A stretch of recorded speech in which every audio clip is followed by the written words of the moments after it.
Alan locked up. Yeah, but anyway. We can do that later. I watched a documentary screened on the SBS a few years ago on a selection course for getting into the SAS. And I'll never forget one of the comments an instructor made on that show. He said, "Some fellas are just born to be soldiers." And what he meant was, some guys thrive in the physically rigorous and the challenges of the military environment. And as I read your book, Gary, I kind of got the impression you might have been one of those guys. So I thought it'd be interesting to find out where your aspirations started for military service and how that sort of formed in your younger years. Thanks, Tim, and lovely to see so many people here tonight and many faces that I know, and it's great that we can come together as a community. But I suppose back to your question, the answer is in the area of vocation. I've had 3 vocations in life. The first one was to be a soldier of Australia, and the second one was to be a husband to Lynn, and the third one is to be a minister of the church. And that first vocation, I suppose, really came as I grew up in the post-World War II years, and on a weekend my dad used to work, and I'd spend Saturdays with my uncle Jack, who served in the 61st Battalion. They'd actually trained in these paddocks here, I believe, and they camped up in Fraser's paddock at the back of the current army camp, and heard all these stories of World War II. And then on Sunday I'd go to my granddad's place, and he'd tell us all the stories of being in the 18th Battalion of the 1st AIF. And at the age of 13 I joined the Army Cadets. It used to be a wonderful movement. It's still existing, but not as many as there were in the past. And it was during that time I thought, this is what I'm called to be. I'm called to be a soldier. And I was pretty lucky to be accepted into the Royal Military College at Duntroon. Yeah, so in your late teens you end up at Duntroon doing your officer training, as you just said, but I suspect that time in your life probably even had a few more surprises for you than even you thought in officer training. Can you give us just a few of the main things that happened in your life in that time you were in Duntroon, because it turned out to be a very, very defining time for you? Thanks, Tim.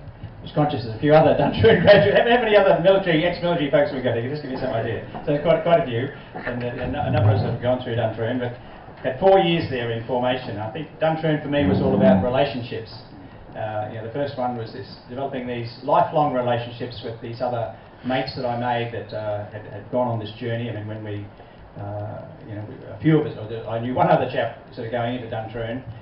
His name was a guy called Jim Wallace. His name, I can't know him. And those relationships have endured to this day. I mean, once a month, there's about 20 of us live in the Brisbane area. We get together for a meal, and even just today, one of the guys, I got a chap from Canberra actually who's moving up. He rang me up, just telling me he's got cancer and wanting to get a bit of advice on that. So that was the first thing. I suppose the second thing was this mate of mine, Jim Wallace. He said, Gary, you've got to have a faith, and you need to have a relationship with Jesus Christ. And I'd been baptised and confirmed and a little bit involved in church, but not too much. And so he challenged me to make a personal commitment to Jesus Christ, and went along to some Bible studies and prayer meetings and did that, and that's continued to unfold. But probably the most significant thing in my 4 years at Duntroon that the Army gave me down there, they gave me a soulmate. I went to Canberra and I met this lovely lady over here, Lynn Smith at the time, and we sort of, I asked the soldiers this, they asked you, how did you meet your wife? I said, where do you think I met her? I said, I met her in church, See, actually, when my family were growing up, my father's side were Catholic, my mum's side were Presbyterians, so they thought they'd have 50 cents each way, and they baptised me in Anglican. Anyway, so when I went to Duntroon, there was a lot of rivalry, between Catholics and Protestants in the fun sort of a way down there. But anyway, when I made that Christian hoop, and Jim said, now you've got to find a church where you can be sort of grounded in that, and I went around looking at different churches on a weekend, and then I went to one of these Catholic. I'd never been to a Catholic church before. I went to these Catholic church. I was mystified by the sort of the liturgy, or the ceremony of the whole thing, and then told one of my other mates that. He said, "Oh, Gary," he said, "if you're interested in the Catholic church, you should go out to St Christopher's Cathedral on a Sunday night. It's full of chicks." I thought, wow, okay. And I went there, and the verdict of this cathedral is just completely overflowing with young people, and there's a singing group up the front, and Lynn was in the singing group, and it was love at first sight, and we've journeyed on from there, went back and got married there a year later. But, so that's what Duntroon gave me, the importance of relationships, which we're obviously developing here tonight as well. Yeah, beautiful relationships there, and it's really clear, Gary, that your Christian convictions are something that you've stuck to right through your life. You're stuck by God, and He's stuck by you through thick and thin. And in some ways, some might make the observation that that's a little bit of a strange mix for a soldier. So the two tenets of the Christian faith: love God with all your heart, and love your neighbour as yourself. Can you comment on how does that mix with being a soldier in the armed forces as you go about your duties there? Yeah, thanks, Tim. A lot of people ask that question: how can you be a Christian and be a soldier at the same time? And I have to say, right from the start, in our formation at Duntroon, we were definitely being trained to be peacemakers and to be peacekeepers, to restore peace. We were called the Australian Defence Force. We weren't the Australian Aggression Force, or we weren't all about killing people. We're about restoring peace, and certainly that was certainly deep within my heart. And then as we started to get trips overseas, both on deployment and we had 2.5 years on exchange with the British Army, and that I came to see the world as a bigger place than just growing up in Brisbane or Queensland and Australia. And the significance, actually, whilst we were at Sandhurst, I had an opportunity to go to the Middle East, to the Holy Land, and just saw the tragedy there of where people weren't loving each other, they weren't loving their neighbour. Of course, that was the fundamental mission of Jesus, or the message of Jesus, was that we should love God and love our neighbour. Actually, love God by loving our neighbour. And so, as many other missions evolved over time, I saw that was fundamentally what we needed to be doing. And of course, that's why the Defence Force has been involved in so many missions. Most people are unaware that many. You've heard of Timor, Iraq, and Afghanistan. There's people have gone to lots and lots of other places and smaller missions that people have not even heard about. But I'll just give you a little example of how significant that can be. So I got sent to the Iran-Iraq War in 1989, and this has been a terrible war. I mean, 1 million people had died, 3 million had been wounded, just two massive armies been fighting one another. And I was commanding a peacekeeping element on the Iranian side of the border, and it was very difficult. I mean, maybe I'll tell another story later. I was taken captive a couple of times. Every day there was shooting, there was people getting blown up, there was anarchy in all sorts of ways. But I and my men, we just tried to bring peace to these people, but really bring peace by our presence, by going over there unarmed, risking our lives every day to negotiate release of captives, or get bodies repatriated and just stop the violence. And I wouldn't recommend Iran as a place to go for a holiday for anyone at this stage. It's still a fairly violent place. But at the end of the mission, one of the secret police guys that had been monitoring us sort of came up to me and he said, Colonel Stone, we've watched you fairly carefully in your time here. When you came here, we thought you were an American spy. We thought you were an infidel, and we realised what a price you paid to come here to help bring peace to our people. And he said, actually, we realised that you actually are a man of God, and you are our brother. And he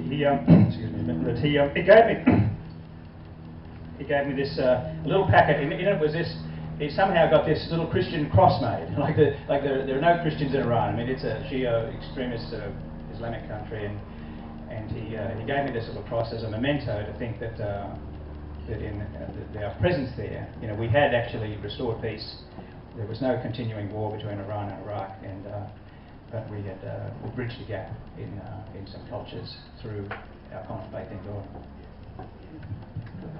Beautiful. Yeah, I think we will touch that.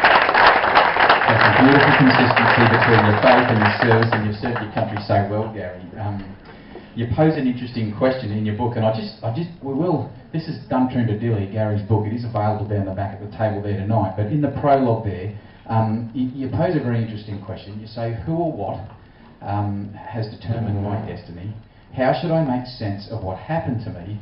Did the Christian commitment I made as a young cadet at Duntroon guide my life's twists and turns, or was my life one of accidental mayhem?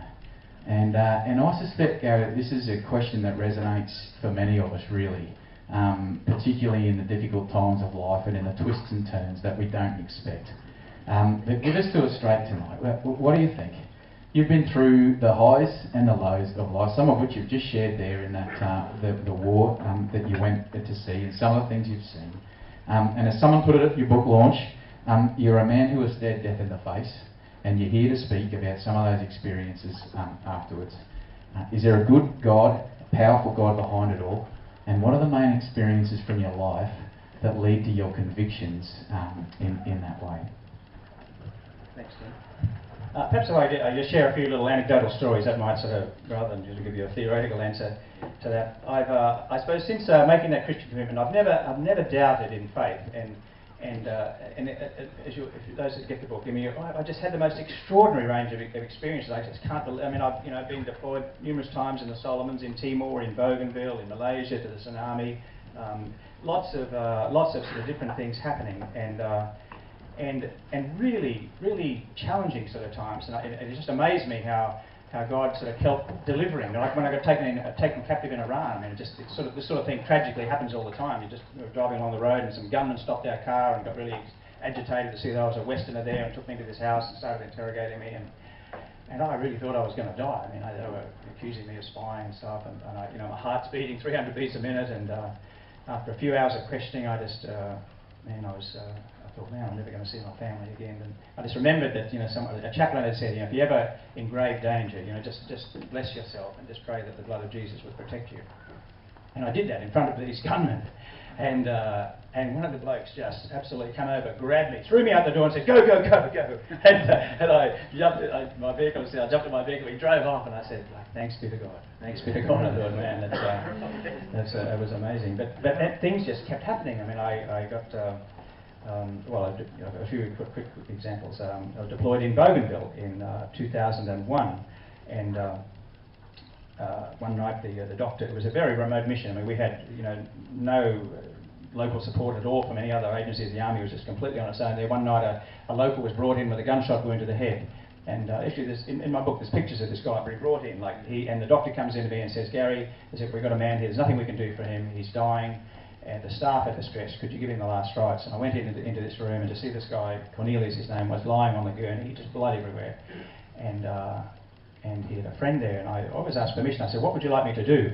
And he said, oh, Padre, pray that he would live, pray that he would live, And I thought, wow, and the doctor, I could see this guy, he was almost flatlining on the heart monitor. And I thought, wow, in the Catholic tradition, we've got... we've got prayers for the dying or prayers for healing and that, and I thought, I'm going to look a bit of a fool here, but this is what the guy's asked me to do. So I'll pray that he would live, and I just sort of laid my hand upon him and held his hand and just started praying, and all of a sudden the heart monitor started kicking into life, and the doctor said, what are you doing? What are you doing? And I said, I'm doing what his friend has asked. I'm praying that he would live. And I said, anyone else here believes in the power of prayer, come and put your hands on him and pray for him.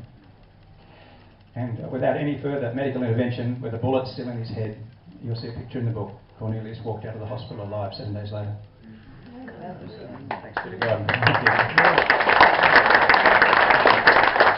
I suppose those sort of incidents just kept happening. One thing, you're talking about loving your neighbour. I went to Timor for the first time in 2000, and I just saw the poverty there. I mean, the whole place had been totally destroyed by the Indonesian military and the militias that they had. And I came back to our parish here at St John's Wood, the Gap, and the Catholic parish there, and shared about the poverty.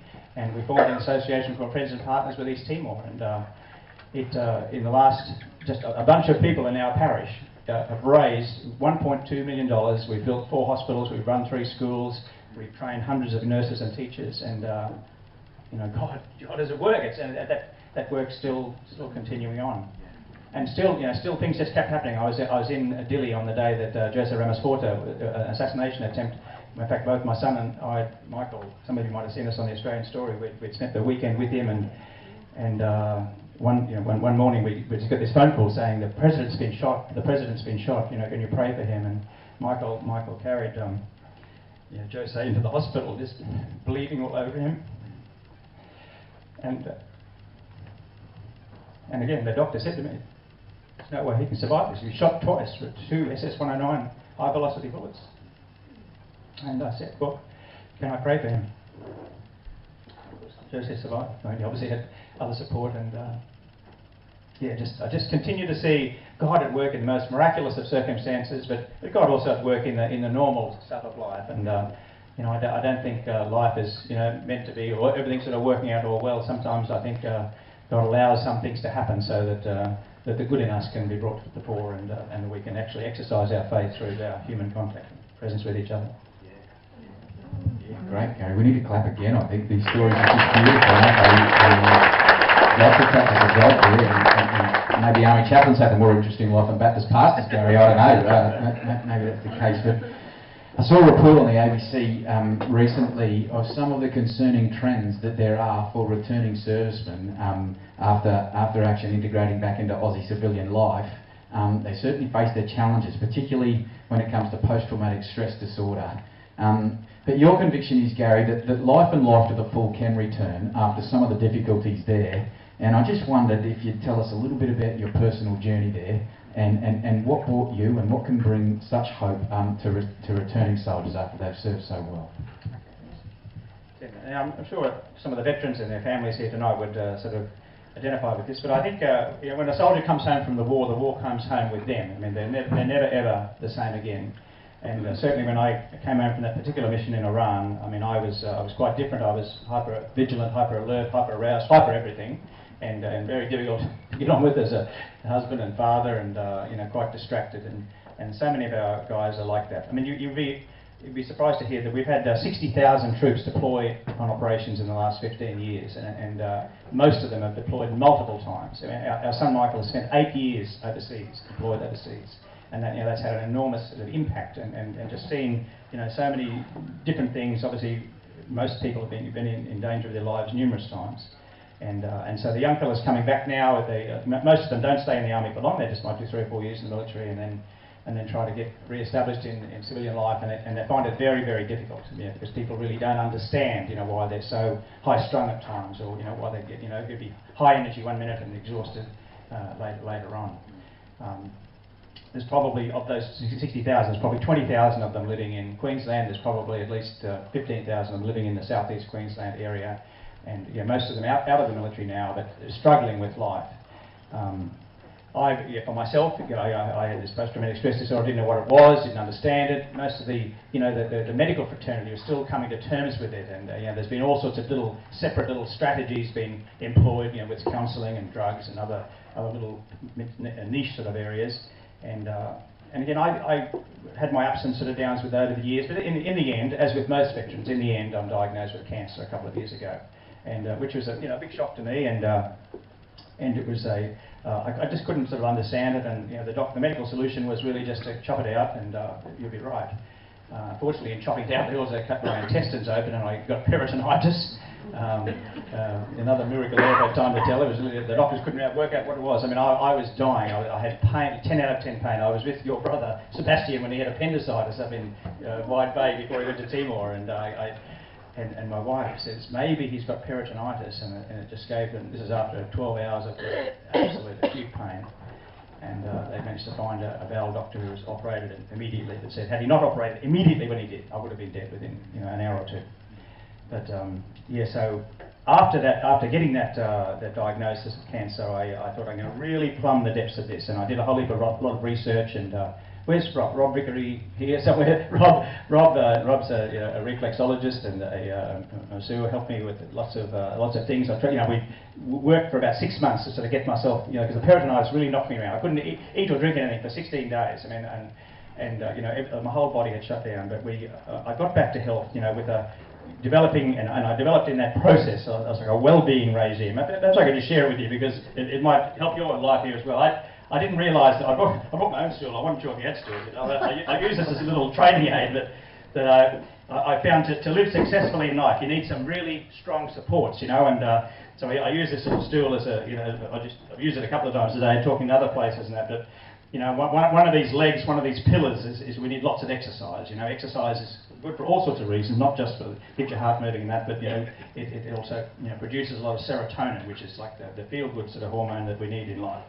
The area that I hadn't dealt with is this pillar here, which is about nutrition. You know, I was just eating the sort of food most people eat, but I didn't realise that, you know, eating so much sugar, you know, everything is full of sugar these days, you know, and the sugar feeds cancer, absolutely. You know, when Rob and others did some tests on me, you know, my liver and my kidneys were full of toxins, and so I cut out sugar, I cut out wheat, I cut out dairy, and we went on to what's called a Paleolithic diet. Has anyone heard of that at all? Sort of basically like trying to eat lots of fresh fruit and vegetables and cutting out sort of processed food. And what else? I mean, another one is, it's really, have you heard of holistic health at all? Holistic health is also addressing all of these areas at once, not just focusing on the symptoms, but trying to promote a healthy lifestyle. So the next one here is mindfulness, you know, ministering to our minds. And rather than seeing all the negative things that happen in life, just trying to be a good finder, I journal every morning, trying to list down all the good things that have happened in the previous day to help me counteract all the negative sort of thoughts that sort of keep coming into my mind. But of course, for me, as I've just already indicated, that the most significant one is this other leg of spirituality. You know, having a faith in God, having a spirituality to believe that there's something beyond just what we can do, and that God expects me to do my best, but beyond that, God can do wonders. God can do all sorts of things. So those 4 pillars are important, but there's more than that. There's 4 little connectors here, 4 significant things that in our lives that we need to put attention into. You know, the first one is like our spouse, you know, our wife or husband, you know, those people, or, you know, our buddy in life. We need, you know, some person to journey the life with, when we need to invest and nourish that relationship. And I'm still working on that and struggling with it. And another connector is family. You know, we need to work at remaining connected to our family. And again, sometimes that's hard. There's been woundedness in families and difficult things that have happened. The next one there is mates. You know, we all need mates. We all need, you know, male and female mates, friends that we do things with who can nourish us and can keep an eye on us. And then my last little connector there is community. You know, we need to belong. We need to belong to communities that help make the world a better place. And I'm sure all of you here are involved in, you know, Lions or Rotary or church or some community there, but lots of people aren't, you know, and the more that we can promote that community spirit, the healthier we'll become. So I put that all together. It's all in my book about what I call my well-being regime, and so that's my, maybe you'll ask me about that. You know, my new mission is to try to promote health. Rather than, what I found with the work we've been doing in East Timor, that it's much more beneficial to promote health rather than to treat sickness. Okay, you can spend a lot of money on treating sickness, but you'll get a better exponential outcome if you can actually promote health. And I mean, I'm involved with an organisation called Mates for Mates, which the RSL has set up, and we're working with them and we're trying to introduce the spiritual element, because that's what they've got exercise things, they've got psychology stuff, and, you know, a bit of nutrition, but you know, trying to promote that spiritual dimension to this holistic approach to healing for veterans. Yeah. Yeah, thanks, Gary. We're going to be sad to leave you from the area. Gary and Lynn are just about to move south, aren't you, down the Gold Coast and launch out into that new mission that God's given you there to further help soldiers and develop the spiritual area of holistic health. Just on the, in fact, I've been reading it. I like it so much. I bought this copy. I'd just like to give it to someone tonight. So first hand up in the air I see will get this copy of the book free. You, sir, over there. I'm going to come down now and give it to you. And then anyone else can have a copy. Oh, sorry, Jill. Knocking people over on my way. Congratulations. Yeah, let's give this man a round of applause. Yeah, I hope you enjoyed that book. I believe we might also be giving another one away in a lucky door prize later on tonight. And you can visit the table down there at the back. But Gary, would you tell us a bit about the book, about what your heart was behind writing it, and we are just short on this one because I think we're running out of time. So just a little bit about the book and your heart behind writing it would be good. Okay, just very briefly. I mean, the book is just tries to explain a number of things. It just tries to bring out all the good that our Defence Force and our police have done in the world over the last, certainly the 45 years that I've been involved with them. It's about this journey of stress and post-traumatic stress, and really how we can promote that. I mean, I should add, there's a number of people here who came together when I shared this story a few months ago in our parish, and we formed an association called Veterans Care, and because we, again, with a commitment to try to include this holistic approach to promote this holistic health amongst the community. So we've got some paperwork on that. If anyone's interested in wanting to support that veterans ministry type mission. I wanted to share too the possibilities that we can have of making the world a better place. You know, and again, that it tells the story of how we started this Friends and Partners with East Timor, and how just a few people coming together, committed and praying, can do wonders, save the lives of hundreds of young children, which we have, and provide hope for people in the world. But I suppose the main emphasis, and all the way through it, is encouraging people to see that they can be involved in the mission of God. That's right, they can be part of a mission, part of a purpose. You know, you might remember that story of Eric Liddell and Chariots of Fire. You know, he has that famous statement in there that God made me for a purpose, and I'm going to live in the fullness of life and live that out. And I suppose that's when we put our trust in God. God takes over, and that's right. Nothing is impossible when you put your trust in God. Great. Well, thanks, Gary. Thanks so much for being interviewed here tonight. I don't know, we've got a couple of minutes, Alan, for questions. If anybody had questions for Gary to ask now, I'm sure there'll be opportunity afterwards too if people want to come and catch up with you. But we better get this other microphone. Did anybody have a question that they wanted to ask Gary in this context here? Don't rush. Don't rush. It is a bit scary, I know that. 140 or something people in the room, and we don't know each other. That's fine. But Gary, we did want to say a big thank you so much for coming and being interviewed tonight. It's just been a delight to hear your story and your heart and hear what God's been doing. We'll give you one last opportunity. If you could leave one message, one challenge or encouragement for us here tonight, what would it be? So I suppose I'd just ask if you could have a thought or a moment or a concern for our veterans. I mean, I cried last week when I heard that story of the young Canadian corporal who was killed outside that war memorial, and then the Prime Minister of Canada made that just iconic sort of statement that freedom is never free. Freedom has been paid for through the blood and tears and sweat of our soldiers, and they've given it to us as a free gift. May we use that gift, and may we be thankful for the service that our soldiers have given us.